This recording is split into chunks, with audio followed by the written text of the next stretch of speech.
साथ मैं अपनी पूंजी का बोझ लिए जा रहा हूँ। मेरे महान मित्र तेरे अनुग्रह का बोझ लिए जा रहा हूँ।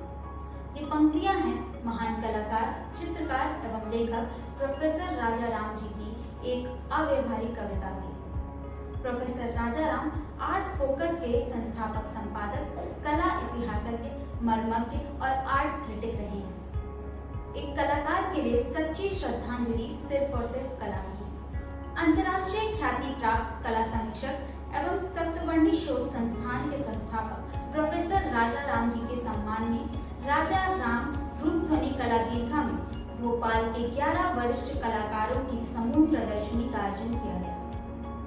नमस्कार, हमारे बीच मौजूद हैं भावना चौधरी चंद्रा जी। बहुत बहुत स्वागत है मैम आपका। मैम, मैं चाहूँगी सबसे पहले आप हमें प्रोफेसर राजा राम जी के बारे में बताएं। राजा राम सर को मैं बहुत बचपन से जानती हूँ, क्योंकि मेरे पिताजी और राजा राम सर बहुत अच्छे दोस्त भी थे। और एक कलाकार होने के नाते, क्योंकि मेरे पिता भी इसी फील्ड में थे और राजा राम सर भी, तो इन लोगों का बहुत मुलाकातें होती थी और डिस्कशन होता था आर्ट के ऊपर। और वो जो डिस्कशन होता था वो इतना लेंदी होता था कि हमेशा ऐसा लगता था कि यार आर्ट में ऐसा क्या है जो हमें कुछ न दिख रहा है। मतलब लोग इतनी लंबी लंबी बातें करते, क्योंकि हम बहुत छोटे ही थे उस समय। तो ये सब देखते देखते हम बड़े हुए और वही बातें सुनते सुनते अलग अलग तरह के कला के बारे में, कला में क्या हो रहा है, कला में कैसे क्या कर सकते हैं, आने वाली जनरेशन कैसे क्या कर सकती है, और जो सीनियर आर्टिस्ट है उनका क्या रोल हो सकता है। फिर अपनी कला के बारे में कभी कोई एग्जीबिशन होती थी हम लोगों की, तो भी मेरी एग्जीबिशन है, आप आओ, मैंने वर्क किए हैं। राजा राम सर से भी बात होती थी, वो लोग सब डिस्कशन करते थे।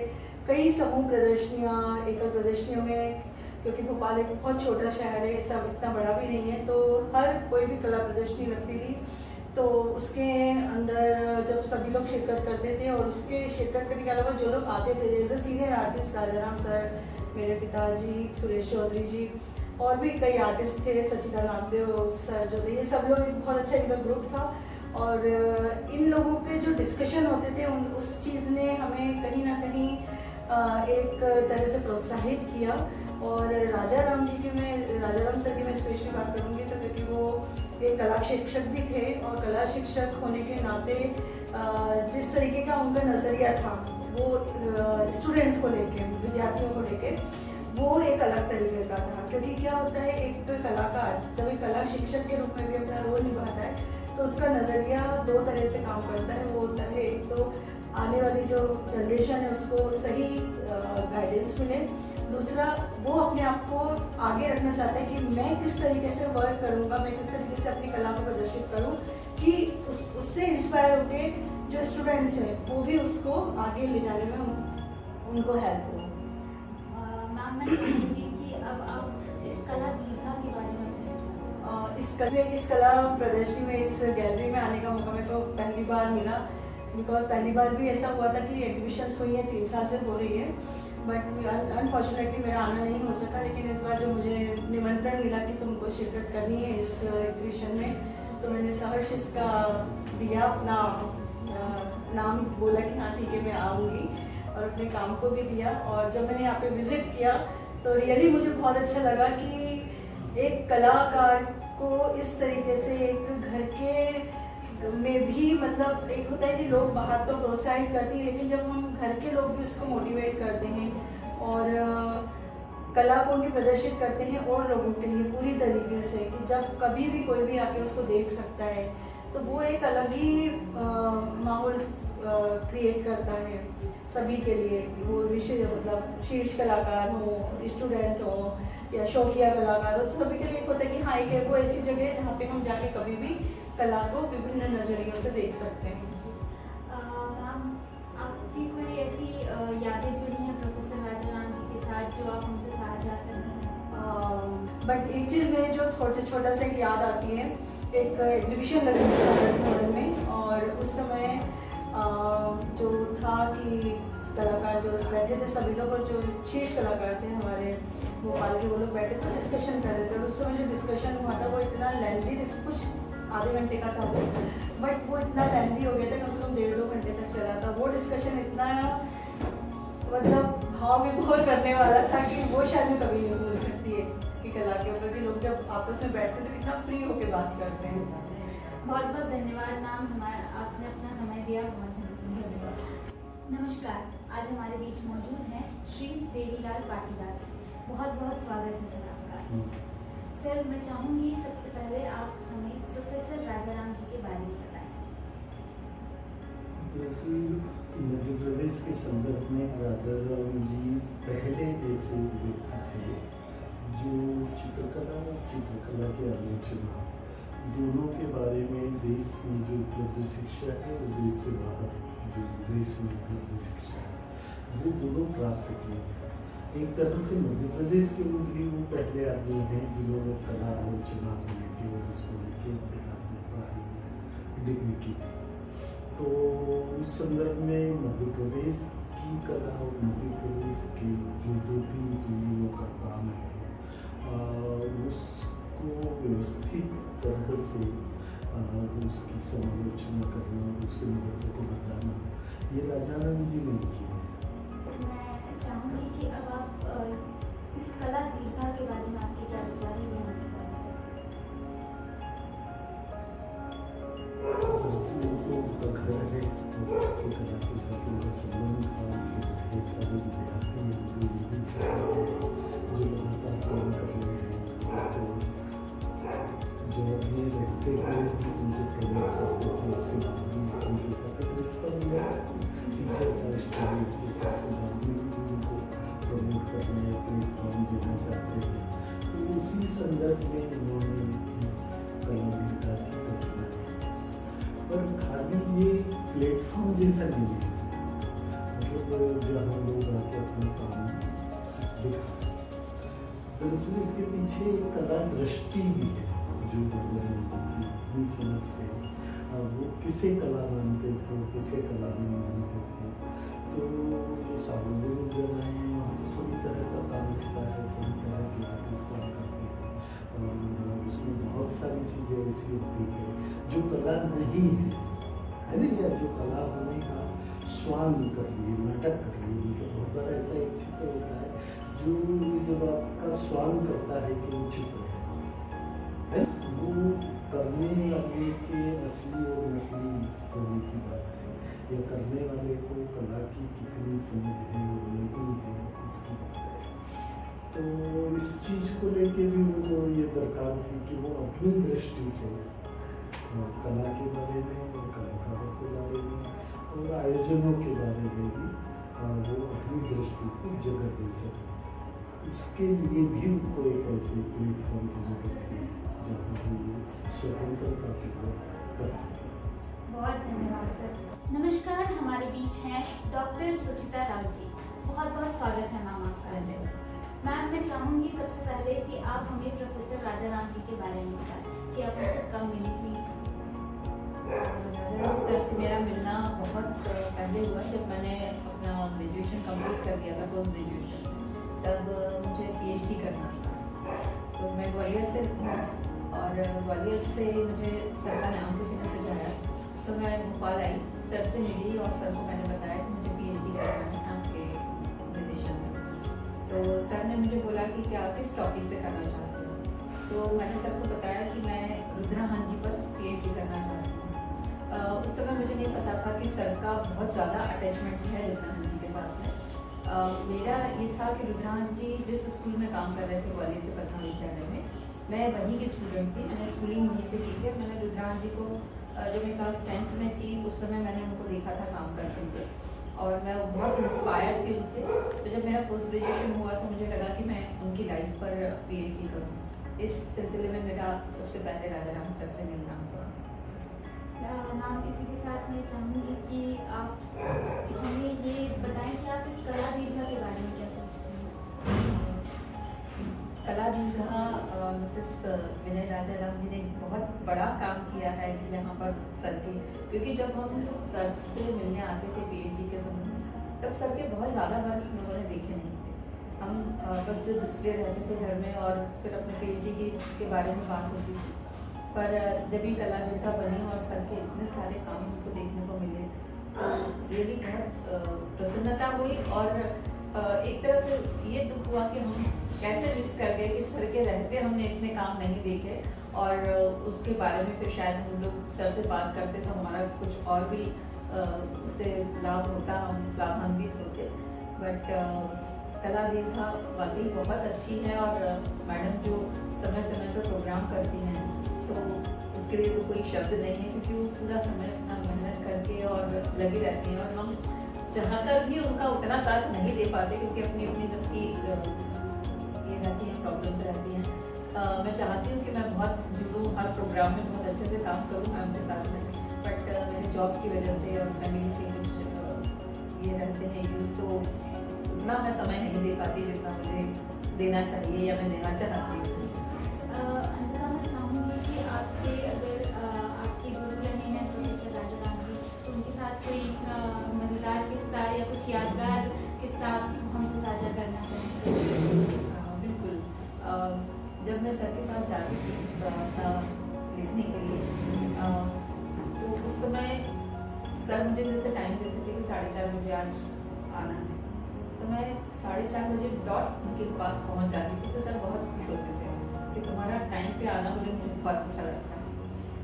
इसके पहले एक बात और कहना चाहूँगी कि जब मुझे मैंने जो प्रस्ताव रखा था सर के पास में कि मुझे PhD करना है रुद्रानंद जी पे, उसके बाद में थोड़ा सा फाइनेंशियल मुझे इशू लग रहा था कि मैं कर पाऊँगी या नहीं कर पाऊँगी, पर मुझे UGC की फेलोशिप मिली, और मुझे जब लेटर मिला फरवरी में, तो उसके बाद मुझे 1 महीने के अंदर अपनी सिनॉप्सिस देनी थी। तब तक मैंने अपना कोई काम शुरू नहीं किया। तो मैं सर के पास आई, मैंने सर को बताया कि सर ऐसा ऐसा है, मुझे 1 महीने में सिनॉप्सिस जमा करनी है। तो सर बोले कि ठीक है, काम करो फिर आप। और मैंने मुझे जहाँ तक ये पता है कि सर के अंडर में PhD करना मतलब सर एक एक पॉइंट को देखते थे, और सिनॉप्सिस मेरी 15-20 दिन में हो गई थी। तो सर ये कहते थे कि बस एक तुम ही हो कि तुम्हारी इतनी जल्दी सिनॉप्सिस कंप्लीट हो गई, अन्यथा बहुत मुश्किल होता है कि इतनी जल्दी काम करना। तो सर ने मुझे उस समय भरपूर टाइम दिया, पर सर का सहयोग और सर के आशीर्वाद से मैं अपना PhD भी बहुत अच्छे से कर सकी। और सर वाकई बहुत खुश भी थे मेरे काम से, क्योंकि मैंने रुद्रनाथ जी के बारे में बिल्कुल उनके जो उनका बर्थ प्लेस था उनको शांति निकेतन भी ली, और सर मुझे बहुत अच्छे से गाइड करते रहे उसमें। सर कितने महान चित्रकार हैं तो हम सब जानते हैं, आपने हमें वो गुरु शिष्य का रिश्ता बताया, बहुत बहुत धन्यवाद। नमस्कार, आज हमारे बीच मौजूद हैं PR साकृते जी, बहुत स्वागत है सर। सर, मैं चाहूँगी सबसे पहले कि आप हमें प्रोफेसर राजाराम जी के बारे में बताएं कि आप उनसे कब मिले, क्या आपकी मुलाकात हुई? सर से मुलाकात मेरे लगभग जो है 30-35 सालों से उनसे सतत बीच में मुलाकात होती रहती है, और उनको जब भी मिलता हो तो बड़े आत्मीयता से मुझे बिठा करके कला की कई सारी बारीकियों के बारे में वो बताते रहते हैं कि किस तरह से कार्य करना चाहिए, कैसा काम होना चाहिए, किस स्तर का काम होना चाहिए, कैसे कितनी मेहनत करना चाहिए, कला के क्षेत्र में पूरा डूब जाना चाहिए, तभी ये काम उभर के आएगा। और ऐसी घंटों बातचीत होती रहती थी समय समय पे, लेकिन समय का कुछ पता नहीं चलता था, और उनसे बहुत कुछ अपने जीवन में कला के बारे में सीखने को मिला, और वो आज मैं अपने जीवन में कुछ कर रहा हूँ। और आप देख सकते हैं अपने प्रदर्शनी के माध्यम से कि किस तरह से उनका आज मेरे जीवन में उनके सिखाए गए मार्गदर्शन और रास्ता जो है आज मेरे काम आ रहा है। सर, आप इस कला दीर्घा के बारे में क्या कहना चाहेंगे? कला दीर्घा ये समय समय पे जो है ना, मैडम राजाराम मैडम जो है समय समय पर ये कला की गतिविधियाँ उनकी याद में सतत साल में 3-4 वर्कशॉप या इस तरह की गतिविधियाँ होती रहती है। कभी स्कल्पचर की वर्कशॉप, कभी पेंटिंग की वर्कशॉप, कभी एग्जीबिशंस वगैरह, ये सब समय समय पे गतिविधियाँ चलती रहती है। और ये कला के क्षेत्र में और भी कला पारखी और कला प्रेमियों को ये सब देखने का अवसर मिलता है। मैं चाहूँगी कि आप प्रोफेसर राजाराम जी के साथ आपका कोई किस्सा हमारे साथ साझा करें। हाँ, एक बार मैं जब उनके पास में उनके डेथ के पहले जो है ना मैं आया था, तो उन्होंने काफ़ी पुराने आर्टिस्ट जो हो चुके अमृता शेरगिल और ऐसे काफ़ी नामी जो शिल्पकार और मूर्तिकार डेविड और ऐसे बड़े बड़े महान जो कलाकार विदेशी जो हो चुके हैं, उनके बारे में कई बारीकियाँ बताई कि किस तरह से उन्होंने कैसा काम किया, जो काम का क्या स्तर होना चाहिए, इस तरह की बहुत सारी बातें उन्होंने बताई। बहुत बहुत धन्यवाद सर। नमस्कार, हमारे बीच मौजूद हैं डॉक्टर सुषमा श्रीवास्तव जी। बहुत बहुत स्वागत है मैम आपका। मैम, सबसे पहले मैं चाहूँगी कि आप हमें प्रोफेसर राजाराम जी के बारे में बताएं। एक्चुअली प्रोफेसर राजाराम मतलब जिन्हें मैं गुरु मानती हूँ, और मैं पीएचडी के दौरान उनसे मिली, मैंने उनके अंडर में पीएचडी किया। तो और इत्तेफाक से उनका बेटा मैं जहाँ पढ़ाती थी मेरा स्टूडेंट था, तो उसके माध्यम से मुझे पता चला कि सर मेहनत से हैं और काफ़ी फेमस आर्टिस्ट भी हैं और आर्ट क्रिटिक हैं और तो मैंने फिर उनसे संपर्क किया और मेरी पहली मुलाकात उनके वास्तु के माध्यम से, और सर से फिर जब मेरी मुलाकात थी कि मैं सर से पीएचडी करना चाहती हूँ, तो उन्होंने मुझे परमिट किया। और फिर मेन चीज़ मैं बताना चाहूँगी कि सर ने कभी उस तरह से नहीं गाइड करते थे कि कुछ भी चीज़ ऐसे नहीं, पहले बोलते थे आप करें। सिनॉप्सिस मैंने शायद 5-6 बार बनेगा, तो हर बार के में वो कुछ अगर गलती होती थी तो बोलते थे इसको सुधार। लास्ट में तो सभी लोग कहते थे कि उनके अंडर में पीएचडी करना बहुत कठिन था, क्योंकि वो जब तक परफेक्शनिस्ट थे, जब तक सेटिस्फाई नहीं होते तो वो ओके नहीं करते। पर मुझे इस बात की बहुत खुशी थी कि मैं ऐसे व्यक्ति के अंडर में कर रही हूँ कि मेरी फुल ग्रुप पीएचडी जाएगी। जी मैम, मैं चाहूँगी कि आप हमें ये बताएं कि कला के क्षेत्र में जो आपकी रुचि है वो कैसे आगे बढ़ी? कला के क्षेत्र में तो मैं बचपन से करती थी चित्रकला। मैंने इवन 9th क्लास से हमारे ज़माने में सब्जेक्ट चूज़ किए जाते थे, तो मैंने फाइन आर्ट ग्रुप भी लिया और उसमें पेंटिंग सब्जेक्ट के तौर पर लिया था। तो मैं एक तरह से, और मेरी मदर बहुत क्रिएटिव थी, तो मैं काफ़ी छोटेपन से उनको फॉलो करती थी और उनका प्रभाव मुझ पर था। और फिर 9th में एज ए सब्जेक्ट ले लिया, फिर उसी को मैंने कंटिन्यू किया, BA में भी रहा, BSc में किया, इसके अलावा भी मैंने रॉयल ड्राइंग सोसाइटी लंदन से भी डिप्लोमा किया, मेट्रोलॉजी म्यूजियम में भी national diploma in fine art. तो मतलब मेरी सारी एजुकेशन चित्रकला। मैम, मैं चाहूँगी कि आप हमें ये बताएं कि आप इस कला वीरता के बारे में क्या चाहते हैं? ये तो कला वीरता के बारे में जैसे आज मैंने चर्चा भी की थी कि मतलब अद्भुत उनके विचार थे विनय जी के, तो उन्होंने सर को यहाँ जीवन कर दिया। मतलब हम लोग जब आते थे तब भी ऐसा लगता था कि उससे नीचे वाले रूम में सर बैठा करते थे और घंटों से बात किया करते थे। अभी भी आओ तो ऐसा लगता है उनके बहुत से काम तो ऐसे थे जो हम लोगों ने देखे नहीं, वो यहाँ अभी जब इन्होंने डिस्प्ले किए तब देखने को मिले। और एक तरह से उन्होंने उनको पूरी मतलब एक तरह से उनको जीवन करने में मदद कर वहाँ से। और ये तीनों तो मतलब अजर उमर उम्मीद है एक तरह से। सर तो ऐसा लगता है कि यहीं कहीं बैठे होंगे, बताएंगे, बहुत अच्छा है। जी, मैं चाहूँगी कि अगर आपका सर के साथ कोई मज़ेदार किस्सा या कोई यादगार किस्सा हो तो आप हमसे साझा करें। यादगार तो बहुत सारे किस्से हैं, पर जब मैं पीएचडी कर रही थी तो उस मतलब जब पीएचडी के दौरान हमारे यहाँ बहुत सारी दिक्कतें हैं। मेरी मदर इन लॉ का एक्सीडेंट हो गया, वो बिल्कुल बेडरिडन ब्रेन डेड हो गई और मुझे घर भी देखना था, जॉब भी करना था, सब कुछ करना था। तो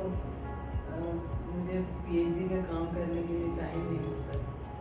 तो मैंने सर से बोला कि सर मैं तो अब नहीं कर पाऊँगी, मुझसे नहीं हो पा रहा कि घर की जिम्मेदारी और ये सब भी। सर ने कहा कि ये सब मत सोचो और आप ऐसा करो, मैं आपको एक्सटेंशन के लिए लेकर देता हूँ, आप एक्सटेंशन यूनिवर्सिटी और छोड़ो मत। तो फिर मुझे उनके उससे और उनके सपोर्ट से ये हुआ कि मैंने PhD काफ़ी लंबा टाइम लिया। हम लोग 2-3 साल में करते थे, मुझे 5-6 साल हो गए, क्योंकि हमारे घर की मेरी मदर इन लॉ 7 साल में, तो वो सर के सपोर्ट के कारण मैं PhD कर पाई। और वो बिल्कुल हमें घर जैसा मानते थे। हम जाते थे घर तो ऐसा लगता नहीं था कि हम कोई टीचर के यहाँ आए, बाकायदा जैसे उनके घर के अंदर तक प्रवेश था हम लोग के लिए। और ऐसा तो बहुत सपोर्ट। और जब मैंने डॉक्यूमेंटेशन भी किए थे, हस्तशिल्प विकास, मेरा PhD का विषय टेक्सटाइल प्रिंटिंग, ट्रेडिशनल प्रिंटिंग। तो सर के सहयोग से मुझे 2 प्रोजेक्ट मिले जो मैंने मध्य प्रदेश हस्तशिल्प विकास के लिए काम किए। आखिर में आखिरी मुलाकात में सर ने कहा था कि तुम वो जो तुमने प्रोजेक्ट जो PhD किए है उसके एक टॉपिक को किसी पेपर से टाइप करो, उसमें एक को पब्लिश कर। पर वो अभी तक संभव नहीं हो पाया। तो बार बार याद आती है कि उन्होंने कहा था मुझे करना चाहिए, तो मैं कोशिश करूँगी। जी, बहुत बहुत धन्यवाद मैम, इतना भावपूर्ण किस्सा आपने हमारे साथ शेयर किया। बहुत धन्यवाद आपको कि आपने हमारे आदरणीय सर के बारे में इतनी चर्चा की। नमस्कार, आज हमारे बीच हैं प्रोफेसर श्रीमती शोभा खारे जी। बहुत बहुत स्वागत है मैम आपका। मैम, सबसे पहले मैं ये चाहूँगी कि आप हमें बताएं कि आप प्रोफेसर राजाराम जी के बारे में क्या जानती हैं, आप उनसे कब मिली, आपकी कब मुलाकात मैं हुई? 74 में पास आउट होकर मुंबई से आई थी। तो उसके बाद ये राजाराम सर का पता चला था। वो हम लोगों के एक मित्र थे, रमेश मित्र सर। उन्होंने मुझे बताया कि राजाराम जी से मिलो। तो फिर मैं उनसे मिली थी और उनको भी काम देखना बहुत अच्छा लगता था। वो मेरे घर आए, मेरा काम वगैरह देखा उन्होंने। तो वाकई में मतलब जो एक नज़र काम देखने की होना चाहिए और एक समझ होना चाहिए, वो सर में थी। तो मुझे उनको मैं अपना काम दिखाती भी रहती थी उनको, और वो मुझे कॉलेज भी बुलाते थे कई बार। तो कॉलेज में बुला के कि तुम अब अपने हिसाब से बताओ कि यहाँ ये एग्ज़ाम चल रहा है, तो इसमें से वो एज ए एक्सटर्नल भी मुझे बुलाते थे कि यहाँ कैसा तुम्हें लग रहा है, बच्चे काम कर रहे हैं, मतलब जे के हिसाब से। तो मैंने उनको बताया कि यहाँ का तो काम बिल्कुल 10% भी नहीं है वहाँ के हिसाब से, क्योंकि समय बच्चों को कम मिलता है यहाँ पर काम करने का। तो फिर मैंने उनको बताया कि यहाँ से मेरे हिसाब से सिर्फ 3 लोग पास हो सकते हैं, बाकी पूरी क्लास में नहीं मिलेगा। तब उनको थोड़ा लगा। हमने फिर उसी समय क्लास के बच्चों को भी बताया है कि आप लोगों का स्टैंडर्ड कहाँ है, मतलब आपको कितनी मेहनत करना चाहिए इसके लिए। तो वो अपने बच्चों को जिनको पढ़ाते थे, वो चाहते थे कि वो बच्चे भी अच्छा से अच्छा कर सकें, इसलिए वो मुझे समय समय पे बुलाते भी रहते थे वहाँ काम दिखाने के लिए। उनके कोई स्टूडेंट अच्छा काम करते थे तब वो उनकी एग्जीबिशन भी लगाते थे। गायत्री गौड़ की उन्होंने एक बार लगाई थी, तब मुझे बुलाया था कि आप देखने के लिए आओ। तब मैं गई थी देखने के लिए। वो स्टैंडर्ड वर्क था, बहुत अच्छा था। और सर का था कि सर को नॉलेज इतना ज़्यादा था कि लगता था कि यदि अपने पेंटिंग दिखाना है, मुझे लगता था कि मेरे पेंटिंग यदि उसमें कुछ बोलना है मेरे पेंटिंग के बारे में तो सर बोल सकते हैं सबसे अच्छा, या एक लक्ष्मण भाई थे वो भी बोल सकते हैं। और सर को मैं पहला प्रश्न देती थी, क्योंकि वो टेक्निक के बारे में भी और सब चीज़ के बारे में पूछताछ भी इतनी करते थे। और मतलब लगता था कि उनको बिल्कुल जानना ही है कि टेक्निक से किस तरीके से काम किया, इतना फिनिश वर्क कैसे आया। तो वो उनका काम और उनका पोर्ट्रेट वगैरह मैंने उनके काम देखे, उनका काम तो लाजवाब है। हालांकि जब तक वो पढ़ा रहे थे ना तब तक हम लोगों ने उनके काम नहीं देखे थे। अभी विनय जी ने इतना काम निकाल के और लगाया तब पता चला कि सर इसने इतना काम किया हुआ है। तो सर का तो हिस्ट्री से लेके मतलब सब चीज़ में उनका मतलब नॉलेज मध्य प्रदेश में तो शायद कोई भी उनका हाथ कर सकता है, तो काम करने में भी और हिस्टोरिकल, क्योंकि इतना नॉलेज उन्होंने इतना पढ़ा हुआ था। मध्य प्रदेश के आर्टिस्टों के बारे में उनसे ज़्यादा तो शायद कोई नहीं जानता। तो जैसे कि नाम ने उनके सम्मान में ये कला दीर्घा विकसित की, इस कला दीर्घा के बारे में आपके क्या विचार हैं?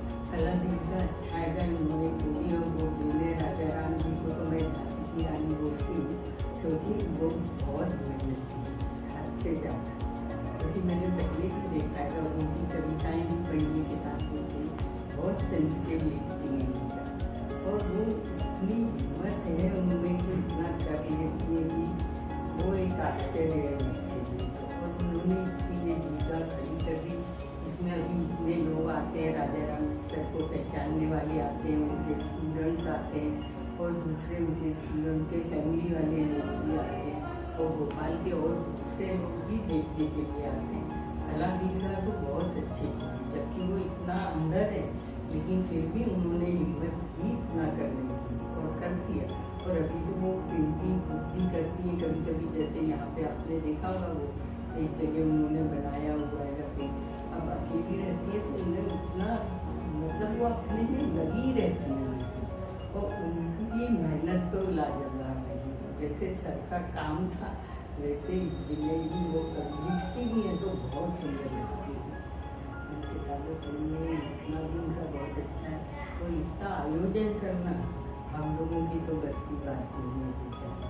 अभी उन्होंने लेकर वो जबकि कॉस्ट्यूम और ये दोनों जन नहीं भी होते बच्चे, तब भी वो लगी रहती हैं और करती हैं, और उन्होंने इतने लोगों को जोड़ के भी रखा हुआ है अपने साथ, और समय समय पे वो अपनी कवियत्री और लेखिका लोगों के भी प्रोग्राम करती रहती हैं। मतलब बेहद मेहनती, मतलब वो कला से अलग अपने आप को रखती नहीं है बिल्कुल भी, चाहे वो कोई कविताएँ करती हूँ, लिखती हूँ, पेंटिंग की एग्जीबिशन लगाती हूँ, पेंटिंग करती हूँ, अपने आप को पूरी तरह व्यस्त रखती हूँ। और उन्होंने शायद राजा राम जी का जितना उन्होंने किया है ना कोई नहीं करता, और आज तक किसी ने उनके काम देखे नहीं थे, उनको बस एज ए प्रोफेसर लोग जानते थे, मतलब उनके काम तो मैंने अभी देखे और बहुत अच्छे काम भी बहुत सुंदर है। अब मैं चाहूंगी कि आप प्रोफेसर राजा राम जी से जुड़ा कोई किस्सा हमारे साथ साझा करें।